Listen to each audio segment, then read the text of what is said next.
Hello प्यारे बच्चों, स्वागत है आप सभी का लेक स्टडी यूट्यूब चैनल पर। बच्चों, यदि आप लोगों ने चैनल को सब्सक्राइब नहीं करा तो प्लीज सब्सक्राइब कर लीजिए, बेल आइकन को दबा लीजिए, जिससे आने वाली हर वीडियो को आप समय पर देख पाएं। प्यारे बच्चों, यदि आपको वीडियो अच्छा लगे तो लाइक करें और कमेंट्स दें और अपने दोस्तों के साथ शेयर करना बिल्कुल न भूलें। बच्चों, आज हम शुरू करने वाले हैं न्यू चैप्टर, एक नया टॉपिक्स जिसमें हम कवर करेंगे। चैप्टर का नाम है द्विघात समीकरण। ठीक है, द्विघात समीकरण को हम कवर करेंगे। द्विघात समीकरण होता क्या है बच्चों, सबसे पहले हम समझेंगे। ऐसा समीकरण जिसकी घात क्या हो, 2 हो, मतलब ऐसा समीकरण जिसकी सबसे बड़ी घात क्या हो, 2 हो, उसे हम द्विघात समीकरण कहते हैं बच्चों। अब द्विघात समीकरण का व्यापक और मानक रूप की बात कर लेते हैं कि मानक रूप, द्विघात समीकरण को घटते या बढ़ते क्रम में लिखना ही क्या कहलाता है, मानक रूप कहलाता है। और इसका हम व्यापक सूत्र भी जानते हैं।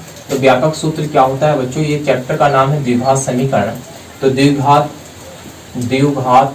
समीकरण हमारा चैप्टर है और हम इसमें सबसे पहले द्विघात समीकरण को समझेंगे। तो द्विघात समीकरण ऐसा समीकरण जिसका सबसे बड़ी घात क्या हो, 2 हो, उसे द्विघात समीकरण कहते हैं।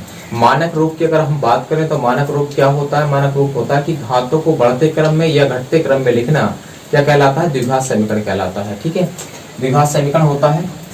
व्यापक रूप की अगर हम बात करें तो व्यापक रूप क्या होगा, इसे व्यापक रूप भी बोल देते हैं और मानक रूप भी बोल देते हैं। अर्थात ax² प्लस का bx और प्लस का c बराबर क्या होता है, 0 के। बच्चों, इसको हम बोलते हैं स्टैंडर्ड इक्वेशंस। क्या होती है स्टैंडर्ड इक्वेशंस, अर्थात व्यापक समीकरण या मानक रूप भी इसको बोल देते हैं, मानक रूप समीकरण। ठीक है, आपको ये चीज ध्यान रखना कि द्विघात समीकरण में ये जो इक्वेशंस मैंने यहाँ बताई है वो मोस्ट इंपोर्टेंट रोल अदा करने वाली है। ठीक है, आइए चलते हैं। और इससे पहले हम एक चीज और हम बात करते हैं कि क्वेश्चंस में ये विकल्प में क्वेश्चंस कुछ पूछ लिए जाते हैं कि जांच कीजिए कि ये द्विघात समीकरण है या नहीं है। तो कैसे क्वेश्चंस होते हैं, जैसे बच्चों ये दे दिया कि x - 2 का वर्ग दे दिया और माइनस प्लस का 1 बराबर 2x - का 3 दे दिया। ये कोई क्वेश्चंस दिया है और मैं आपसे पूछूं बच्चों, ये बताइए कि ये क्वेश्चंस या ये क्वेश्चंस क्या है, द्विघात समीकरण है या नहीं है। तो आप कैसे पहचान करेंगे बच्चों, देखो इधर क्या, हम जब इसका वर्ग खोलेंगे तो जाहिर सी बात है यहाँ पर x की घात 2 तो आएगी, बिल्कुल आएगी। इधर है नहीं, तो इसका मतलब कहने का यह हो कि द्विघात समीकरण होगा ही निश्चित, क्योंकि x की पावर 2 है वो किसी से कटेगी नहीं, इसीलिए क्या होगा, द्विघात समीकरण निश्चित ही होगा। और कोई क्वेश्चन से लेते हैं, जैसे x माइनस का हमने क्या ले लिया, 3 ले लिया, x - 3 का होल स्क्वायर लिख लिया और प्लस का 2 लिख लिया और यहाँ से हमने लिख दिया 2x² और माइनस का 1, ये लिख दिया। तो बच्चों, अगर मैं इससे पूछूं आप लोगों से कि द्विघात समीकरण होगा या नहीं होगा, तो आपका जवाब हाँ भी हो सकता है और ना भी हो सकता है। ठीक है, लेकिन मैं बताऊं आप लोगों बच्चों कि इसका जो आंसर होगा वो होगा हाँ।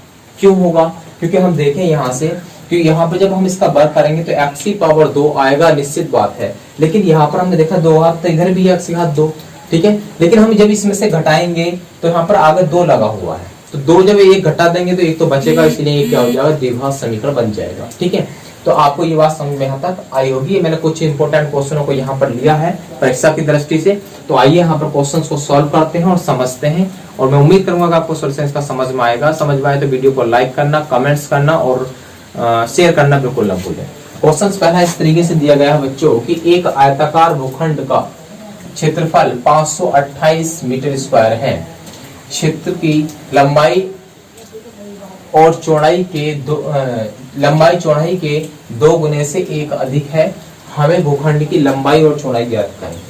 बात यहाँ पर कुछ ऐसी है कि एक इस तरीके से कोई भूखंड दिया हुआ है। ठीक है, अब उसमें एक बात उसने कही है कि चौड़ाई अगर ये वाली है बच्चे, चौड़ाई है और लंबाई क्या है, ये है, चौड़ाई है और लंबाई है, ये हमें क्या है, एक भूखंड है। इस तरीके से एक भूखंड को दिया गया है और इस भूखंड का क्षेत्रफल हमें दिया है उसने ऑलरेडी, तो हमें इसकी लंबाई बतानी है और चौड़ाई को बताना है। और यदि हम x चौड़ाई इसकी मान लेते हैं कि माना भूखंड की लंबाई चौड़ाई x मीटर है। कितनी है बच्चों, x मीटर मान ली हमने, x मीटर है। ठीक है, यदि ये x मीटर दे रखा हो, बात समझ में आपको यहाँ तक है, तो आगे उसने कहा है कि लंबाई जो है चौड़ाई के 2 गुने से 1 अधिक है। भाई लंबाई क्या है, चौड़ाई के 2 गुने से 1 अधिक, कहने का मतलब है 2 गुना ही होगा चौड़ाई का। x चौड़ाई है, दोगुना कर दो, उसमें एक जोड़ दो, एक अधिक कर दो, तो ये क्या बनेगी, इसकी भूखंड की लंबाई बन जाएगी। ये बात उसने कही है, यही तो बात कही है। यदि हम प्रश्नानुसार बात करें, प्रश्नानुसार बात करें तो बच्चों यहां से कुछ इस तरीके से बनेगा कि हम जानते हैं कि क्षेत्रफल जो होता है, आयत का क्षेत्रफल, वो लंबाई क्या होता है गुणा चौड़ाई क्या होता है, लंबाई गुणा क्या होता है चौड़ाई होता है, और बराबर क्षेत्रफल होता है। ठीक है, क्षेत्रफल किसका, आयत का, आयत का क्षेत्रफल बराबर लंबाई गुणा चौड़ाई होगा। तो यदि हम जाने कि लंबाई कितनी है 2x प्लस की 1 है, और चौड़ाई कितनी x, लंबाई ये वाली हो गई, चौड़ाई ये वाली हो गई। क्षेत्रफल ऑलरेडी उसने देखा 528 मीटर स्क्वायर, वहां पर उन्होंने क्षेत्रफल दिया है। यदि हम इसकी मल्टीप्लाई करें तो बच्चों बनेगा 2x स्क्वायर और प्लस का x बराबर बनेगा 528। इस वाले पार्ट को हम इधर लेकर आए तो 2x स्क्वायर प्लस का x माइनस का हो जाएगा, इधर लेकर आएंगे बराबर से इसको, तो 528 बराबर किसका हो जाएगा, 0 हो जाएगा। बच्चों हमने यहाँ पर देखा कि हमारे चैप्टर का जो नाम था द्विघात समीकरण है, और हमने यहाँ देखा कि ये क्या है, द्विघात समीकरण है। पहचान कैसी थी कि जब उस समीकरण में सबसे बड़ी घात क्या होनी चाहिए, 2 होनी चाहिए। तो सबसे बड़ी घात कितनी, इसकी 2 है, इसलिए क्या हो गया, ये द्विघात समीकरण हो गया। तो द्विघात समीकरण को हम सॉल्व करेंगे इसको आगे, और सॉल्व करने का तरीका क्या होगा कि हम इसके फैक्टराइजेशन करेंगे, मतलब इसको फैक्टर करेंगे, गुणनखंड बनाएंगे इसके। तो गुणनखंड कैसे बनेंगे उसको हम देख लेते हैं। बच्चों सबसे पहले हम जानते हैं कि जब इसकी मल्टीप्लाई इससे करेंगे, इसकी मल्टीप्लाई इससे करेंगे तो 528 की 2 से गुणा करेंगे तो 1056 आ जाएगा। 1056 के ऐसे फैक्टर कीजिए, ऐसे गुणनखंड कीजिए जो घटाने पर कितना आना चाहिए, 1 आना चाहिए, क्योंकि इसके आगे क्या होगा, 1 होगा। इस x के आगे कितना होगा, 1 होगा, तो घटाने पर 1 और गुणा करने पर 1056 बनना चाहिए। ये हमें कैसे पता चला कि बच्चों हम देखते हैं कि यदि यहाँ पर प्लस और यहाँ पर माइनस होगा तो घटाने पर गुणा करने पर पूछा जाएगा। यदि यहाँ पर क्या होगा, हमारा माइनस होगा और यहाँ भी माइनस होगा तो भी हमें गुणा करना और माइनस को ही घटाने पर पूछेगा। ठीक है, यदि यहाँ पर प्लस यहाँ भी प्लस तो गुणा करने पर और जोड़ने पर पूछेगा, और यदि यहाँ पर आपका माइनस यहाँ प्लस तो भी हमें गुणा करने पर और जोड़ने पर ही पूछेगा। 4 कंडीशंस होती हैं, 2 घटाने वाली और 2 ही जोड़ने वाली होती है। तो यहाँ पर घटाने वाली है कि घटाने पर हमारा इतना आना चाहिए और गुणा करने पर हमारा इतना आना चाहिए। सबसे पहले हम 1000 के फैक्टर कर लेते हैं, जिसे हमने करा कि 528 दूनी कितना होगा, 1056 हो गया। 1056 आप ले सकते हैं, इसको आप फैक्टर कर लेंगे 2 से मल्टीप्लाई 5 बार, और इसे काटेंगे 2 बार, इसे काटेंगे तो 8 बार। ठीक है, इसको कैंसिल आउट करेंगे तो 2 बार, इसको काटेंगे तो आपको 6 बार, इसको काटेंगे तो 4 बार। आप इसको फिर कैंसिल आउट करेंगे 2 से 1, 3 एंड 2। ठीक है, आप इसको फिर कैंसिल आउट करेंगे 2 से 6 एंड 6 बार। आप 2 से कैंसिल आउट करेंगे तो इसको 3 बार, 3 बार। ठीक है, इसको 33 से ही आप कैंसिल आउट कर लेंगे।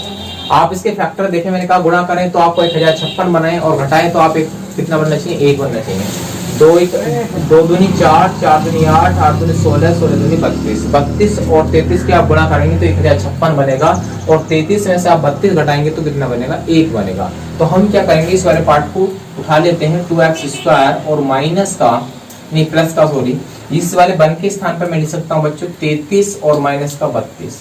बाहर x है तो x को ही रहने देंगे, और माइनस का बनेगा 528 बराबर 0 के। ठीक है, यहाँ से आप क्या करेंगे, इसकी मल्टीप्लाई कर लेते हैं। जब इससे अंदर मल्टीप्लाई करेंगे तो 33x माइनस का 32x और माइनस का 528 बराबर 0 के हो जाएगा। ठीक है, आपने इसका मल्टीप्लाई अंदर कर ली तो ये वाला पार्ट बना। अब हम क्या करेंगे, यहाँ से क्या कॉमन है, क्या ओवनिस्ट है, कॉमन है, उसे हमें निकालना, मतलब एक जैसी संख्या जो होगी उसे हम बाहर निकाल देंगे। बच्चों यहाँ पर x की पावर 1, यहाँ x की पावर 2 है, तो मैं x यहाँ से निकाल सकता हूँ, क्योंकि 2 है ज्यादा वाले में से तो हम निकाल सकते हैं। मान के चलो किसी बर्तन में 2 गिलास पानी है, हमसे 1 गिलास पानी मांगा जाए तो हम 1 गिलास आराम से निकाल सकते हैं। ठीक है, क्योंकि वहां पर हमारे पास है। ऐसे यहाँ पर 2 है तो 2 में से हम 1 तो निकाल सकते हैं। बच्चा कितना है, यहाँ से 2x, और यहाँ से कितना बचा 33x और 33 सॉरी बच्चों माइनस का। यहाँ से हम कॉमन कितना ले सकते हैं बच्चों, वहां से लेंगे 32 कॉमन, 32 नहीं होगा सॉरी, यहाँ से बच्चों होगा 16 कॉमन। यहाँ से यदि हम 16 कॉमन लेंगे तो यहाँ बचेगा 2x और यहाँ से बचेगा 33। ये बच्चों आप ध्यान रखें प्लस का, क्योंकि यहाँ भी माइनस यहाँ भी माइनस, दोनों बाहर माइनस कॉमन लिया। आप जब इसको देखेंगे तो ये वाली ब्रैकेट और ये दोनों क्या होनी चाहिए, सेम आनी चाहिए, एक जैसे आनी चाहिए। यदि एक जैसी आती है तो हमारे सॉल्यूशन ठीक है, नहीं आती है तो सॉल्यूशन गलत है। आप इसमें से भी क्या करेंगे, कॉमन निकालेंगे इसको, तो 2x प्लस का 33, और यहाँ से जो बचा दूसरा वाला पार्ट में वो x माइनस का 16 बचा, बराबर किसके बराबर हमें क्या निकालना है, यहाँ पर हमें इसके वैल्यू से निकालनी है। तो यहाँ पर बराबर 0 ले लेंगे और यहाँ पर भी बराबर किसके ले लेंगे, 0 के ले लेंगे। ठीक है, अब यहाँ से हम क्या कर लेते हैं, प्रत्येक वैल्यूज को 0 के इक्वल रखते हैं। जैसे 2x प्लस 33 दे रखा है और दूसरा x माइनस का 16 दे रखा है, इन दोनों को मैंने क्या करा, 0 के इक्वल रख दिया। अगर हम x की वैल्यू फाइंड करें तो ये माइनस का 33 इधर पहुंचेगा और x बराबर यहाँ से माइनस का 33/2 बनेगा। और यहाँ से अगर बात करें तो x की वैल्यू कितनी आएगी, 16 मीटर आ जाएगी। बच्चों एक बात है यहाँ पर आपको बताऊं मैं कि ये तो वाला मान हो नहीं सकता है, क्योंकि तो माइनस में दे रखा है तो 33/2 दे रखा है, तो ये वाली वैल्यूज तो होगी नहीं, क्योंकि हम जानते हैं जितनी घात का समीकरण होता है उतने ही उससे क्या होते हैं, मोल अर्थात उसके मान होते हैं। द्विघात समीकरण था तो 2 मान है, एक प्लस में होगा और एक माइनस में होगा। ठीक है, तो ये वाला मान तो हो नहीं सकता, क्योंकि 33/2 माइनस का हमारे मीटर में चौड़ाई नहीं हो सकती, इसलिए x बराबर 16 मीटर क्या होगी, आयताकार या भूखंड की क्या होगी, चौड़ाई होगी। चौड़ाई हमें इतना पता चल चुका है, तो लंबाई कितनी हो जाएगी, लंबाई सीधी सी बात है कि यदि हमारे पास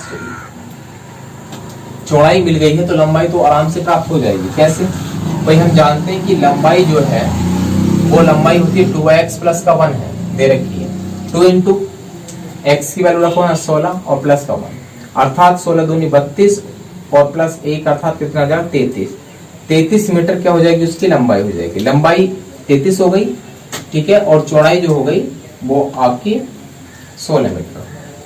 ठीक है, ये आपको यहाँ तक बात समझ में आई होगी।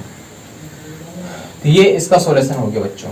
मैं उम्मीद करूंगा आपको इसका सॉल्यूशन जरूर समझ में आया होगा। यदि समझ में आया तो वीडियो को लाइक करना, शेयर करना और कमेंट्स देके रिप्लाई देना बिल्कुल ना भूलें। आइए चलते हैं नेक्स्ट क्वेश्चन पर, नेक्स्ट क्वेश्चन को करते हैं। और नेक्स्ट क्वेश्चन में कहा गया कि दो क्रमागत धन पूर्णांकों का गुणनफल 306 है, हमें पूर्णांकों को ज्ञात करना है। तो ज्ञात करने के लिए हम जानते हैं सबसे पहले पूर्णांक क्या होते हैं। बच्चों पूर्णांक जो होते हैं वह ऐसी संख्याएं होती हैं, मतलब जीरो से लेके इंफिनिटी तक हमारे क्या होते हैं, वो पूर्णांक होते हैं। लेकिन पूर्णांक तब कहा जाएगा उनको जब उनके आगे प्रॉपर्टी दर्शा दी जाएगी, चिन्ह दर्शा दिया जाएगा, प्लस या माइनस का। अर्थात हम इस तरीके से बात करें कि अगर किसी संख्या के आगे प्लस माइनस लगा हुआ है तो वो क्या होगा, पूर्णांक हो जाएगा। अब बात आती है कि अगर प्लस का है तो धनात्मक पूर्णांक होगा और यदि माइनस का है तो ऋणात्मक पूर्णांक हो जाएगा। इसने यही बात करी कि दो क्रमागत धनात्मक पूर्णांकों का, धनात्मक पूर्णांक है क्रम से आने वाले दो पूर्णांक, आप कोई भी ले सकते हैं। मान लेते हैं बच्चों हम यहाँ पर कि माना दो क्रमागत धनात्मक पूर्णांक बच्चों वो x तथा हम x प्लस 1 ले लेते हैं। ठीक है, ये हमने दो पूर्णांक लिए कि x के बाद x प्लस 1 ही आएगा, या आप इससे पहले ले सकते हैं x माइनस 1 और x ले सकते हैं, तो भी आपका आंसर वही रहेगा। लेकिन धनात्मक पूर्णांक की बात कर रहा है तो हम धनात्मक में ही ले लेते हैं इसको। ठीक है, अब प्रश्नानुसार की अगर हम बात करें तो प्रश्नानुसार का मतलब ये कहा है उसने कि इन दोनों का जो गुणनफल है x इंटू एक्स प्लस 1 वो 306 है। ये तो बात उसने कही है, वही करा कि पूर्णांकों का जो गुणनफल है वो 306 दिया गया है। मल्टीप्लाई से अंदर कर लेते हैं तो बच्चों यहाँ से बनेगा x स्क्वायर प्लस का x और बराबर 306 के बनेगा। यदि हम x square plus x minus 306 करें बच्चों तो यहाँ से कितना बना, तो यहाँ से बच्चों जो बनेगा वो बना आपका x square plus x minus 306। कहने का मतलब है गुणा कीजिए तो 306 बनना चाहिए और घटाएं तो हम कितना बनना चाहिए, 1 बनना चाहिए, क्योंकि यहाँ पर 1 होगा, क्योंकि गुणा में 1 को हम लिख के नहीं दिखाते हैं। ठीक है, इसलिए मैं आपको ये बार बार बता रहा हूँ कि आप ध्यान रखें कि यहाँ पर चिन्ह भी देखें, प्लस और माइनस है। यदि यहाँ प्लस माइनस है तो क्या होगा, घटाना होगा। ठीक है, अब गुणा करें 306 की और घटाएं तो आप यहाँ पर देखेंगे कि जब आप 18 की गुणा किससे करेंगे, 17 से करेंगे, तो बच्चों वहां पर कितना बनेगा, 306 बनेगा। और जब आप उसमें 18 में से 17 घटाएंगे तो बच्चों वहां से कितना बचेगा, 1 बचेगा। आप फैक्टर कर सकते हैं, जैसे मैंने पिछले क्वेश्चन में आपको दिखाया है करके अभी, तो आप उस तरीके से फैक्टर भी कर सकते हैं। तो बच्चों मैं इसको लिख देता हूँ यहाँ से 18x और माइनस का 17x और माइनस का 306 ऑलरेडी चल रहा है। यहाँ से बच्चों यहाँ से कॉमन लेंगे x तो बचा कितना है, x प्लस का 18 बचा, और यहाँ से माइनस 17 कॉमन लेंगे तो बच्चों यहाँ से x प्लस कितना बचेगा, 18 ही बचेगा, यहाँ से भी बराबर 0 है। मैं इसको फिनिश कर देता हूँ पहले और उसको ऊपर कर लेते हैं। तो बच्चों यहाँ से जो बना इतना तो वो बचेगा x प्लस 18 हम कॉमन ले लेते हैं और दूसरी ब्रैकेट में x माइनस 17 बचेगा। भाई ये वाली ब्रैकेट एक जैसी है, कॉमन लीजिए यहाँ से। अब दोनों को ही क्या करेंगे, 0 के इक्वल रखेंगे। 18 x प्लस 18 बराबर 0 की, तो x की वैल्यू आ जाएगी माइनस का 18। दूसरा बना x माइनस का 17 बराबर 0 की, तो x बराबर कितना बना बच्चों, 17 बना। एक तो आंसर हमारा हो गया ये वाला बच्चों। ये वाला नहीं होगा क्योंकि माइनस का 18 दिया है। माइनस का नहीं कहा, उसने कहा कि धनात्मक पूर्णांक की बात कर रहा है। तो कहने का मतलब हुआ धनात्मक जो पूर्णांक होंगे, धनात्मक पूर्णांक वो हमारे हो जाएंगे, पहला तो हो गया कितना 17 और दूसरा कितना हो जाएगा 18। ये आंसर 18 कहां से आया बच्चों, क्योंकि हमने माना था x तथा x प्लस 1, तो x तो हमारा 17 हो गया, लेकिन x प्लस 1 कितना हुआ 18, क्योंकि 17 प्लस 1 जोड़ दो 18 बन जाएगा। तो इसके धनात्मक पूर्णांक आपके 17 और 18 हो जाएंगे। आप जब इस पूरा करेंगे तो आपको 306 ही बनेगा। मैं उम्मीद करूंगा आपको ये सॉल्यूशन जरूर समझ में आया होगा। यदि समझ में आया हो तो वीडियो को लाइक करना और कमेंट्स देकर रिप्लाई देना और अपने दोस्तों के साथ शेयर करना कभी ना भूलें। इसी के साथ मैं आप लोगों से विदा चाहूंगा। नमस्कार, जय हिंद, मिलते हैं नेक्स्ट वीडियो में।